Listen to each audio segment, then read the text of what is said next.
जय हिंद दोस्तों। तो जैसे कि आप लोगों को पता है कि हम जो इस बार जो है जितने भी बोर्ड लेवल के क्वेश्चन हैं वो करा रहे हैं सब्जेक्टिव क्वेश्चन। ये क्वेश्चन हम कहाँ से ले रहे हैं? एनसीईआरटी के जो है लास्ट में जो चैप्टर का दिया हुआ है वो सारा क्वेश्चन का आंसर देने हैं आपको। इसको जो है आप अच्छा से पढ़ लीजिएगा और थोड़ा सा याद कर लीजिए। तो इसको पढ़ लीजिएगा आप लोग। तो चलते हैं सबसे पहला क्वेश्चन पे। तो इससे पहले ये कहना चाहेंगे, अगर इसका आपको पीडीएफ चाहिए तो इसके लिए क्या करेंगे? पीडीएफ के लिए जो है हम जाएंगे इस पे टेलीग्राम चैनल पे। टेलीग्राम चैनल का लिंक कहाँ मिलेगा? तो इसका लिंक जो है कहाँ पे, कमेंट बॉक्स में पिन किया हुआ रहता है। वहाँ से आप जो है उसको क्लिक कीजिएगा, डायरेक्ट पहुँच जाएगा किस में, टेलीग्राम चैनल में। और वहाँ से आपको इसका पीडीएफ मिल जाएगा। साथ ही जो अलग अलग चैप्टर का, अलग अलग सब्जेक्ट का जो है 12 लेवल के क्वेश्चन जो है वो बोर्ड लेवल के लिए वो आपको दिया जाएगा। तो सबसे पहला क्वेश्चन बोल रहा है कि why is reproduction essential for organism, यानी कि ऑर्गेनिज्म के लिए रिप्रोडक्शन क्यों ये है एसेंशियल है, ज़रूरी क्यों है। तो बिना पढ़े ये बताइए पहले कि अगर रिप्रोडक्शन नहीं होगा तो अपनी संख्या में वृद्धि होगा क्या? मान लिया, ऐसा मान लो कि कोई ऑर्गेनिज्म है, जैसे मान लो एनिमल है, पूरे दुनिया में अगर 10 एनिमल है तो इसमें अगर रिप्रोडक्शन नहीं हो रहा तो ये 10 मरने के बाद नया आएगा क्या? नहीं आएगा। इसीलिए क्या है, इसमें रिप्रोडक्शन ज़रूरी है। रिप्रोडक्शन होगा तो 10 से 12 होगा या 15 होगा या 20 होगा। 10 मरेगा तो 5 बचेगा, फिर उसमें कि रिप्रोडक्शन होगा तो इसी तरह लाइफ का एग्जिस्टेंस रहेगा। ठीक है, तो यहाँ पे आंसर उसी को लिखना है कि reproduction is essential for the continuity of species on earth. If the organism do not reproduce life will ceases, मतलब ख़त्म होना, टू एग्जिस्ट। उसके बाद बोल रहा है अगला question, why mode of reproduction is better, ने which mode of reproduction is better, sexual या एसेक्सुअल। बोल रहा है कि सेक्सुअल या एसेक्सुअल रिप्रोडक्शन बेटर है, कौन सा ज़्यादा अच्छा है एंड क्यों, लिखा वाई। तो इसका आंसर लिखा है कि sexual reproduction is better than asexual reproduction, यानी कि सेक्सुअल रिप्रोडक्शन जो है बेटर होता है एसेक्सुअल रिप्रोडक्शन से, because it produces offspring that are genetically unique from the parent. यानी कि पेरेंट से जेनेटिकली यूनिक होता है, मतलब अलग होता है, कुछ वेरिएशन होता है इसमें। यानी कि सेक्सुअल रिप्रोडक्शन में जो ऑफस्प्रिंग होंगे, यानी कि जो बच्चे होंगे, उसमें कुछ वेरिएशन होगा जेनेटिकली, ठीक है, पेरेंट से। इसीलिए इसका एग्जिस्टेंस भी ज़्यादा होगा। ठीक है, इसीलिए लिखा है कि it also means that the offspring will be more realist, क्या लिखा है, resilient and be able to survive better than the either of the parent due to genetic variation. यानी कि इसमें जो वेरिएशन हो रहा है ऑफस्प्रिंग में, यानी कि बच्चे में जो वेरिएशन हो रहा है सेक्सुअल रिप्रोडक्शन में, यही कैरेक्टर है। यही कैरेक्टर के कारण क्या होता है कि सर्वाइवल जो है ज़्यादा किसका होगा, तो उसका ऑफस्प्रिंग का। इसीलिए क्या बोल रहा है कि सेक्सुअल रिप्रोडक्शन जो है बेटर है एसेक्सुअल रिप्रोडक्शन से। और एसेक्सुअल रिप्रोडक्शन में कोई वेरिएशन नहीं होता है, जैसा पेरेंट है वैसा ही प्रोजेनी होता है। क्वेश्चन बोल रहा है कि offspring formed due to sexual reproduction have a better chance of survival. यानी कि सेक्सुअल रिप्रोडक्शन में जो ऑफस्प्रिंग बन रहा है, यानी कि बच्चे जो आ रहे हैं, यानी प्रोजेनी जो आ रहे हैं, उसका सर्वाइवल बेटर है, उसका चांसेस बेटर है। क्यों? ये फिर अगला क्वेश्चन लगा है इसी में, is this statement always true, क्या ये स्टेटमेंट जो बोला गया है कि सेक्सुअल रिप्रोडक्शन जो होगा उसमें जो प्रोजेनी बनेगा उसका एग्जिस्टेंस बेटर होगा एसेक्सुअल से, क्या यह स्टेटमेंट सही है हमेशा? तो देखिए क्या बोल रहा है, इसका आंसर लिखा हुआ है कि sexual reproduction is said to be occurs when two gamete fuse. Sexual reproduction किसको बोलते हैं? जब मेल और फीमेल गैमेट फ्यूज करता है तो फर्टिलाइजेशन होता है तो बनता है जाइगोट। इसी को क्या बोलते हैं? सेक्सुअल रिप्रोडक्शन बोलता है। बोलता है कि this leads to the production of the offspring that are genetically variant of the parent and therefore are able to survive better. यही बात इससे पहला वाला क्वेश्चन भी कह रहा था कि यानी कि जब सेक्सुअल रिप्रोडक्शन हो रहा है तो इसमें जो प्रोजेनी बनेगा यानी ऑफस्प्रिंग जो बनेगा वो जेनेटिकली पेरेंट से मतलब अलग होगा, वेरिएंट होगा, ठीक है। यही कारण है कि जो ऑफस्प्रिंग का सर्वाइवल रेट है ज़्यादा होता है, ठीक है। किस में बोल रहा है तो सेक्सुअल रिप्रोडक्शन में। अब लिखा है हाउएवर, हालांकि the organism produce by sexual reproduction do not always survive more than those produce by asexual reproduction. ये कह रहा है कि हालांकि ये बात सही नहीं है, यानी कि ये ऐसा है कि सेक्सुअल रिप्रोडक्शन से जो प्रोजेनी बनता है वो हमेशा ऐसा नहीं है कि एसेक्सुअल रिप्रोडक्शन से जो प्रोजेनी बनता है वो बेटर सर्वाइव करेगा, ऐसा जरूरी नहीं है। ये लिखा है sometimes the offspring produce by asexual reproduction survive better then those produce by sexual reproduction. कुछ टाइम यानी कुछ समय ऐसा भी होता है, कुछ ऐसे भी ऑर्गेनिज्म होते हैं जिसमें एसेक्सुअल रिप्रोडक्शन जिसमें होता है वो उसका सर्वाइवल बेटर है सेक्सुअल रिप्रोडक्शन वाले से, ठीक है। इसीलिए ऑलवेज ट्रू नहीं होगा। Also it is Fairlie quick process and consume less energy and less time, ठीक है। इसी तरह जो है हम ये जो दिया हुआ है is this true statement always, तो नो, हमेशा सही नहीं है ये स्टेटमेंट। कभी कभी ऐसा होता है कि एसेक्सुअल रिप्रोडक्शन वाला ऑर्गेनिज्म जो है बेटर सर्वाइव करता है। चलिए क्वेश्चन नंबर 5 पे चलते हैं। How does the progeny form from asexual reproduction differ from those form by the sexual reproduction. बोल रहा है इस क्वेश्चन में कैसे जो प्रोजेनी बन रहा है एसेक्सुअल रिप्रोडक्शन में और सेक्सुअल रिप्रोडक्शन में ये डिफरेंट कैसे होते हैं, यानी कि एसेक्सुअल में डिफर नहीं होगा, यानी कि पेरेंट से जो प्रोजेनी बनेगा वो कैसा होगा, कार्बन कॉपी होगा, जबकि सेक्सुअल रिप्रोडक्शन में डिफरेंस होता है। तो ये कैसे होता है आगे देखते हैं। क्वेश्चन आंसर क्या है, the progeny form bye asexual reproduction involve single parent, उसमें सिंगल पेरेंट इन्वॉल्व होता है एसेक्सुअल रिप्रोडक्शन में, एंड आर जेनेटिकली आइडेंटिकल, यानी कि कार्बन कॉपी जेनेटिकली आइडेंटिकल, यानी जेनेटिक कंस्टिट्यूएंट जिसका पेरेंट का होगा वही प्रोजेनी का होगा, इसी के लिए उसको बोलते हैं carbon copy to the parent, whereas progeny form by the sexual reproduction are found when male and female gamete fuse together and are genetically unique. कहने का मतलब है कि सेक्सुअल रिप्रोडक्शन में दो पेरेंट भाग लेता है, जिसमें क्या होता है एक मेल गैमेट के लिए अलग होगा और फीमेल गैमेट के लिए अलग होगा। तो यानी कि सेक्सुअल रिप्रोडक्शन में क्या होगा कि मेल गैमेट और फीमेल गैमेट फ्यूज़ करेगा, मेल गैमेट और फीमेल गैमेट फ्यूज़ करेगा तो जाइगोट बनेगा, उसमें जो प्रोजेनी आएगा वो क्या होगा, पेरेंट से अलग होगा, यानी कि जेनेटिकली यूनिक होगा।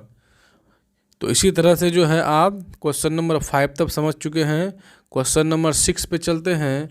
बोलता है distinguish between sexual reproduction and asexual reproduction, यानी कि एसेक्सुअल रिप्रोडक्शन और सेक्सुअल रिप्रोडक्शन में डिफरेंस को लिखना है, यानी इसमें क्या डिफरेंट है। उसके बाद लिखा अगला क्वेश्चन उसी में दिया है, why is a vegetative reproduction also considered a type of asexual reproduction. क्यों वेजिटेटिव रिप्रोडक्शन को हम टाइप ऑफ एसेक्सुअल रिप्रोडक्शन बोलेंगे। इसमें दो क्वेश्चन है, पहला क्वेश्चन है सेक्सुअल रिप्रोडक्शन और एसेक्सुअल रिप्रोडक्शन में क्या अलग है, यानी क्या डिफरेंस है, यही तो बता रहे हैं। लिखा है difference between sexual and asexual reproduction are mention below. कैसा मेंशन है देखो, एक साइड लिखा हुआ है सेक्सुअल रिप्रोडक्शन, एक साइड लिखा हुआ है एसेक्सुअल रिप्रोडक्शन। सेक्सुअल रिप्रोडक्शन में क्या बोल रहा है, it take place by the fusion of male and female gametes. Sexual reproduction में कैसे होता है, मेल और फीमेल गैमेट फ्यूज करता है, जबकि एसेक्सुअल रिप्रोडक्शन में ऐसा नहीं होता है, उसमें सिर्फ सिंगल पेरेंट भाग लेता है।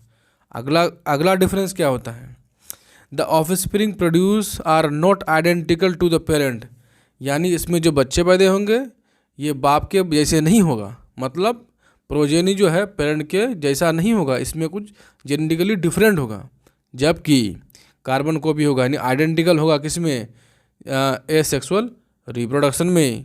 अगला क्या डिफरेंस है, it is found in higher invertebrates and all vertebrates, जितने भी इनवर्टिब्रेट है, हायर इनवर्टिब्रेट और वर्टिब्रेट है, इसमें क्या होगा, सेक्सुअल रिप्रोडक्शन होगा।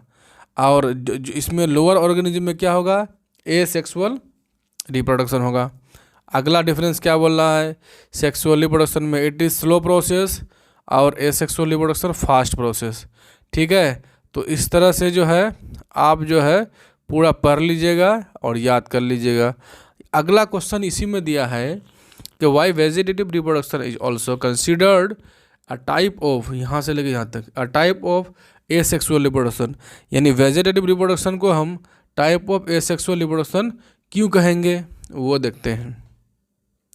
तो यहाँ लिखा है ग्रीन, इसमें देखिए ग्रीन जो ब्लॉक बना हुआ उसमें देखिए, तो ये वाला कि vegetative reproduction is considered to be a form of asexual reproduction as it does not involve the fusion of male and female gametes, यानी कि वेजिटेटिव रिप्रोडक्शन में मेल और फीमेल गैमेट का फ्यूजन नहीं हो रहा है।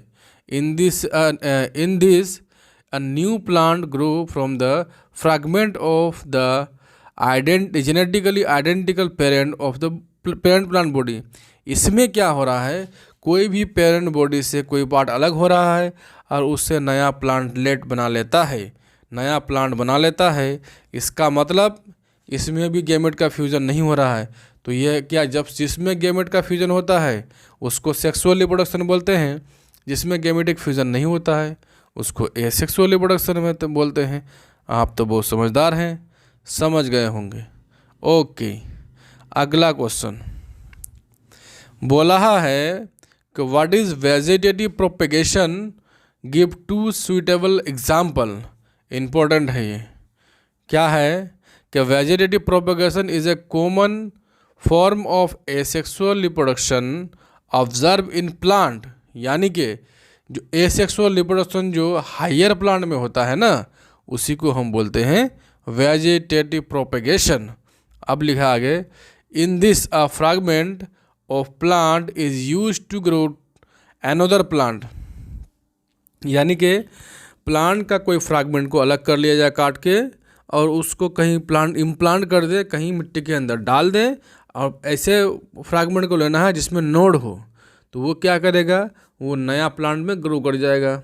उसके बाद लिखा है many plants reproduce naturally as well as artificially by vegetative propagation and the offspring produce are genetically identical, जिसमें गैमेटिक फ्यूजन नहीं होता है उसमें क्या होगा, उसमें जो प्रोजेनी बनेगा वो जेनेटिकली आइडेंटिकल होगा।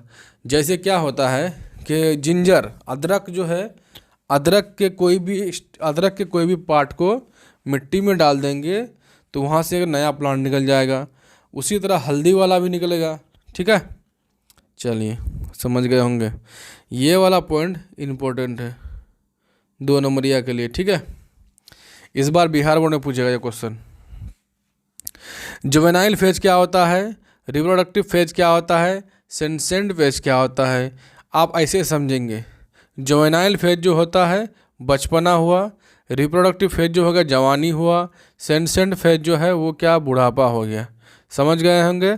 एक बार पढ़ के देख लीजिए कि juvenile phase it is defined as the period of growth between an organism birth and reproduce maturity, यानी कि जब भी कोई ऑर्गेनिज्म क्या बोलता है, it is defined as the period of growth between organism birth to reproductive phase, यानी कि जब बच्चे पैदा हुए और रिप्रोडक्टिव फेज तक जाने में जो इसमें ग्रोथ हो रहा है ना, जिसमें डेवलपमेंट हो रहा है प्रोजेनी में, बच्चे में, उसी को बोलेंगे जुवेनाइल फेज। जैसे ही रिप्रोडक्टिव फेज पहुंच गया, अब उसको क्या बोलेंगे, रिप्रोडक्टिव फेज बोलेंगे। क्या लिखा है, it is the phase in which an organism can reproduce sexually in male it lasts until the death, but in female it lasts until the age of 15। यानी कि रिप्रोडक्टिव फेज उसको बोलते हैं कि जब वो सेक्सुअली पूरी तरह से प्रिपेयर हो जाए, यानी कि वो गैमेट्स का फॉर्मेशन कर सके। ये जो मेल में होगा जब तक जिंदा रहेगा तब तक वो स्पर्म का फॉर्मेशन करेगा, यानी मेल गैमेट्स का फॉर्मेशन करेगा।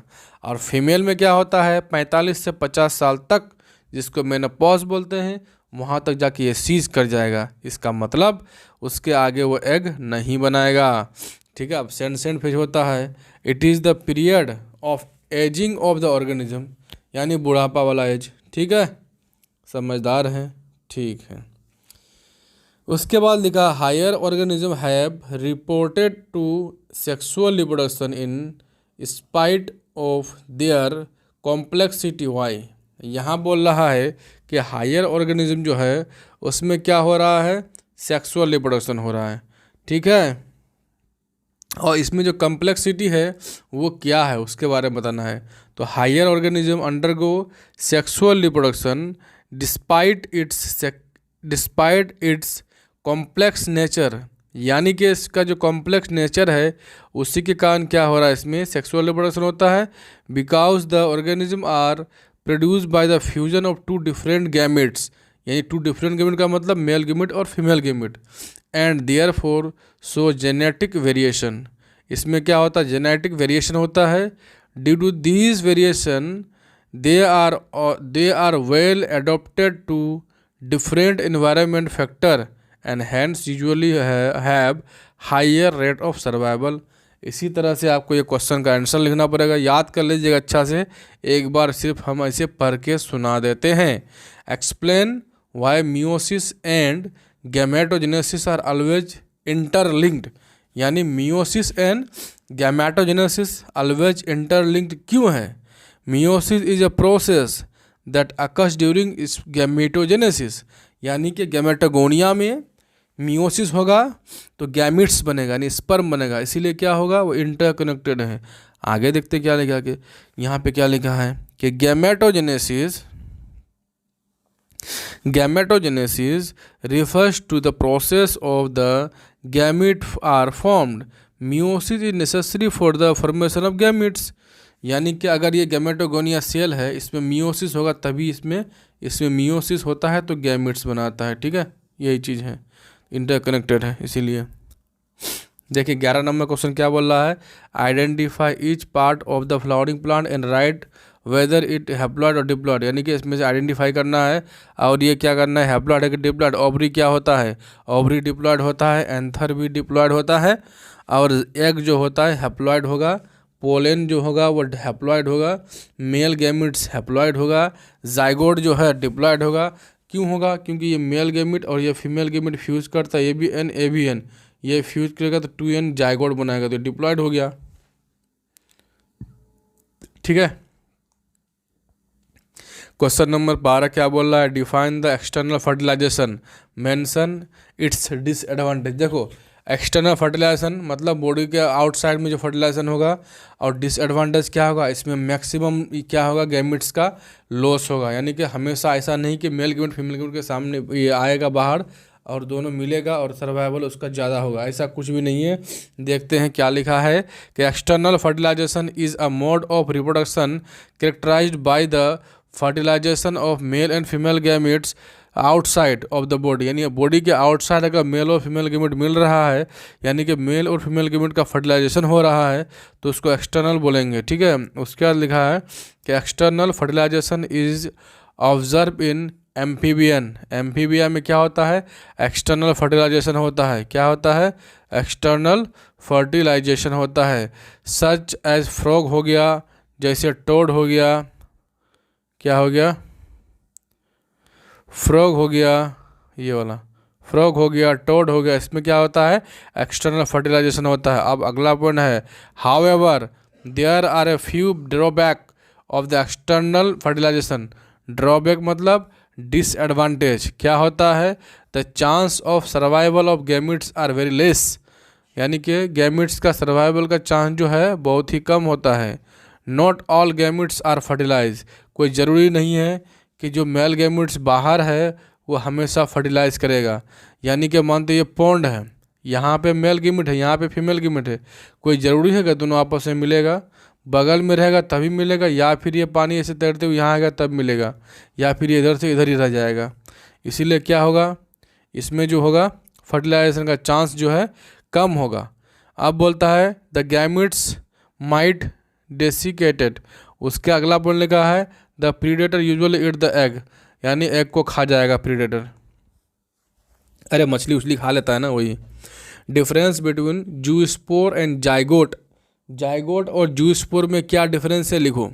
देखो पहला पॉइंट दिया हुआ जूस्पोर का तरफ, these are formed inside the zoosporangium, यानी जूस्पोरेंजियम में बनता है, ये वाला जूस्पोरेंजियम है, इसमें जूस्पोर बहुत सारा बनेगा, ठीक है। उसके बाद लिखा है कि these are form by the fusion of male and female gametes, zygote बन रहा है मेल और फीमेल गेमिट के फ्यूजन से। उसका जूस्पोर में रिजल्ट ऑफ एसेक्सुअल रिप्रोडक्शन, और इसका रिजल्ट सेक्सुअल रिप्रोडक्शन, ये होता फ्लैजिलेटेड मोटाइल स्पोर होता है, ये नॉन मोटाइल होता है। ये कैन बी हैप्लॉयड और डिप्लॉयड हो सकता है, ये ऑलवेज डिप्लॉयड होगा zygote. Participate in dispersion, does not participate in dispersal, ठीक है। अगला it is found in algae fungi protozoa, algae fungi protozoans में होगा कि जूस्पोर, ये किस में होगा, हायर ऑर्गेनिज्म में होगा। क्वेश्चन नंबर कितना, देखो ये इंपॉर्टेंट मारो, वीवीआई, वीवीआई है ये, ठीक है। जितना भी डिफरेंस दिया हुआ वीवीआई है, ये भी क्या है, वीवीआई है, इंपॉर्टेंट है, इस बार पूछेगा, मतलब पूछेगा। Following are the crucial difference between gametogenesis and embryogenesis में क्या डिफरेंस है। पहला गैमेटोजेनेसिस की तरफ से देखते हैं, it is the process of formation of male and female gametes, और एम्ब्रियोजेनेसिस में it is the process of formation of development of an embryo. अगला पॉइंट है both meiosis mitosis occurs during this process, यानी gametogenesis में, और embryogenesis में क्या हो रहा है, just mitosis occurs during the process. oogenesis and spermatogenesis are two types of gametogenesis, ठीक है। और एम्ब्रियोजेनेसिस में क्या होगा, lead to organogenesis, occurs before fertilization after fertilization. इस तरह से सारा पॉइंट याद कर लेंगे, ठीक है। क्वेश्चन नंबर बोल रहा है 15, describe the post fertilization chance of flower, important ये भी है, ठीक है। तो क्या है पोस्ट फर्टिलाइजेशन चांसेस, क्या होता है, sepal petal and stamen fall off, यानी वो गिर जाएगा, while pistil remain attach to the flower, ये ऐसा फ्लावर था, ठीक है। सेपल पेटल और स्टामेन था और टेपल था, ये क्या था, पिस्टिल था, ये रहेगा, बाकी ये दोनों स्टामेन तक टूट जाएगा, गिर जाएगा, सिर्फ ये फीमेल पार्ट ही रहेगा, जिसको ये क्या बोलते हैं, पिस्टिल बोलते हैं, ठीक है। यही बात बोलना है। दूसरा point, zygote develop into an embryo, embryo में जाइगोट डेवलप हो जाएगा। अगला the ovule form in seed, यानी कि ओव्यूल जो है सीड में कन्वर्ट होगा, ओवरी जो होता है फ्रूट में कन्वर्ट होगा, ठीक है। ये चीज़ लिखा हुआ है। लास्ट क्वेश्चन क्या बोल रहा है, what is a bisexual, what is a bisexual flower, bisexual flower क्या होता है, collect 5 bisexual flowers from your neighbourhood and right the scientific name, यानी कि बाइसेक्सुअल को डिफाइन करना है और 5 बाइसेक्सुअल फ्लावर का नाम लिखना है और उसका साइंटिफिक नेम लिखना है। जैसे लिखा है the flower that contain both male and female reproductive structure are considered as bisexual flower, the androecium is the male reproductive structure while female reproductive structure is gynoecium, इसीलिए उसको बाइसेक्सुअल बोलेंगे, क्योंकि mail और फीमेल दोनों एक ही flower में है। Solanum tomato, ठीक है। उसके बाद ट्यूलिप है, सनफ्लावर है, मस्टर्ड है, टेडोल क्या लिखा, डेफोडिल्स है, ये सारे का सारा साइंटिफिक नेम है, याद कर लीजिएगा, ठीक है। तो इस तरह से जो है 17वां क्वेश्चन पे चले गए हैं। 17वां क्वेश्चन क्या बोल रहा है, examine a few flower of any cucurbits plant and try to identify the staminate and pistillate flower. Do you know why any other plant that bears unisexual flower? इसको पढ़ लीजिएगा, याद कर लीजिएगा, ठीक है। ये लिखा अगला, why the offspring of oviparous animals at क्या लिखा है, greatest risk of compared to the offspring of viviparous animal. इतना तो नहीं बता सकते क्योंकि अभी टाइम वीडियो भी बड़ा हो रहा है, इसलिए इसको पढ़ लीजिएगा। यहाँ तक होता है ख़त्म। तो आप जो है इसका PDF के लिए क्या करेंगे, टेलीग्राम को ज्वाइन कर लीजिएगा। Thank you for watching.